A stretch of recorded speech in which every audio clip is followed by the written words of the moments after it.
በያላችሁበት ሰላማችሁ ይብዛ። ይህ ኢትዮ ማለዳ ነው። አዶናይ በጎንደር በነበረው ቆይታ ኩሩ ትግራዋይ ነኝ ሲል የተናገረው ንግግር በብዙዎች በኩል ግርምትን ፈጥሯል። በሰዓታቶች ውስጥም 1.3 ሚሊዮን እይታን አግኝቷል። የምናስደምጣችሁ ይሆናል። ኮሚሽኑ ከየካቲት ወር ጀምሮ ከገቢዎች አሰራር ውጭ ለራሱ ቀረጥ ሊጥልና ሊሰበስብ እንደሆነም ሰምቷል። በቀረጡም ከነዳጅና ኢትዮ ቴሌኮም እንዲሁም ባንክና ኢንሹራንሶችን ጨምሮ 5% የሚሆን ቀረጥ ሊሰበስብ እንደሚችል ከታማኝ ምንጭ ሰምተናል። ይህ አሰራር ደግሞ መንግስት አሁን ከጀመረው የገቢዎች አሰራር ጋር ሲታይ ሌላው የህዝብ ስቃይም ሊሆን ይችላል። ይህ በእንዲህ እንዳለ መንግስት የራሱን ሰዎች በድሮን የጨፈጨፈ ሲሆን በአደጋው ከ36 በላይ ሰዎች ሲሞቱ መንግስት ነገርየውን ውሸት ነው ሲል ውድቅ አድርጎታል። ሁሉንም ትሰሙታላችሁ። አብራችሁን ቆዩ። ድሮ የምናውቀው ግብር ነበር። አሁን ነገርየው ሌላ ሆኖ በየአመቱ አዳዲስ የመንግስት የገቢ አሰራሮችን መስማት እምብዛም አዲስ አይደለም። ቁርጥ ግብር በ5 ዓመት አንዴ የነበረ ሲሆን ዘንድሮ ያነ የለም። በየአመቱ ቁጥሮች በጥፍ ይጨምራሉ። ይህ አሰራርም ብዙዎችን ከንግድ ስርዓቱ አስወጥቶ ነጋዴ የነበረን ስራ ፈላጊ አሊያም ጥበቃ አድርጎታል።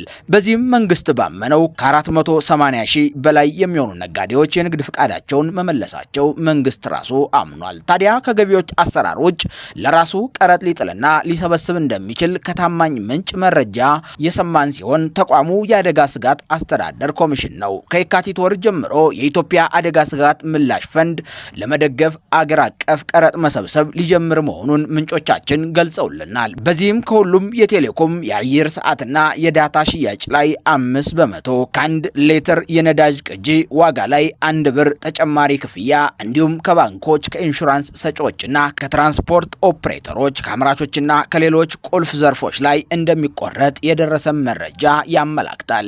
ይህ አሰራር መንግስት ከሚያገኘው ወይም ከቋሚ ታሪፉ ላይ ሳይሆን ተጨማሪ ክፍያ ሆኖ የሚቀጥል ይሆናል። ያ ማለት መንግስት ባሳለፍነው ወር ከነዳጅ ላይ 7 ብር ጭማሪ ያደረገ ሲሆን ይህኛው ሲጨመር 8 ብር ሆኖ የሚቀጥል ይሆናል። መንግስት በአማራ ክልል የራሱን ሰዎች በድሮን መጨፍጨፉን ተከትሎ የወረዳ አመራሮች ምንሻዎቻችን ተገለውብናል ሲሉ፣ የፌዴራል መንግስት ደግሞ ውሸት ነው ሲል ነገርየውን ውድቅ አድርጎታል።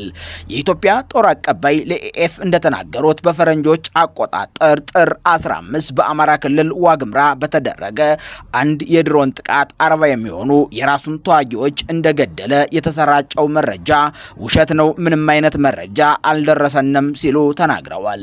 በአማራ ክልል ዋግምራ ብሔረሰብ አስተዳደር ስብሰባ ላይ በነበሩ ሚሊሻ አባላት ላይ በተፈጸመ የድሮን ጥቃት ቢያንስ 36 ሰዎች መገደላቸውን አንድ የሳላ ሰየምት የወረዳ አመራር የጤና ባለሙያዎችና ነዋሪዎች ለቢቢሲ መናገራቸው ይታወሳል።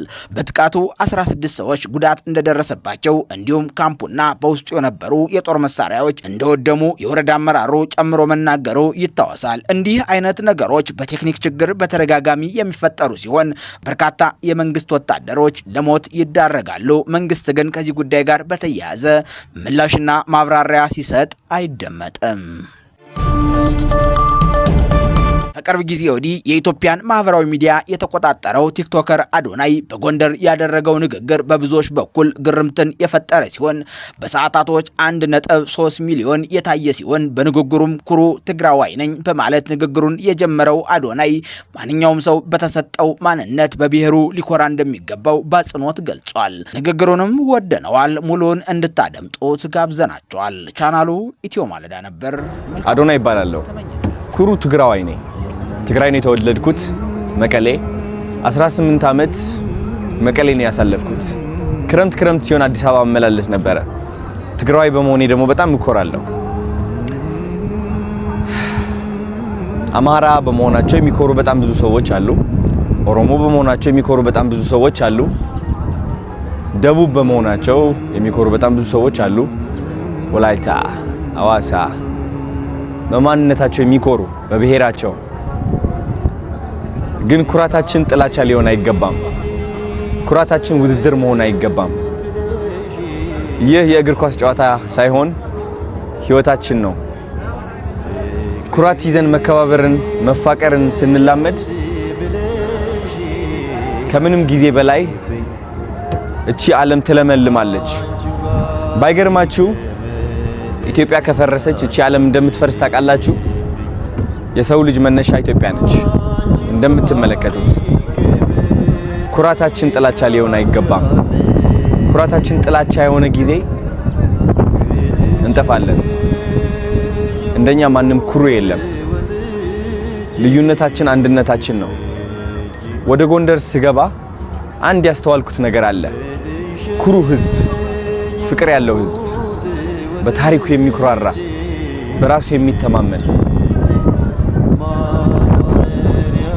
እኔም እኮራለሁ፣ እናንተም ትኮራላችሁ። አብረን ኮርተን ኢትዮጵያን እናወጣታለን። መወዳደር አያስፈልግም። ኳስ አይደለም ይሄ፣ ህይወታችን ነው፣ ታሪካችን ነው። አናዋርዳቸው። መልካም አመት። ቻው።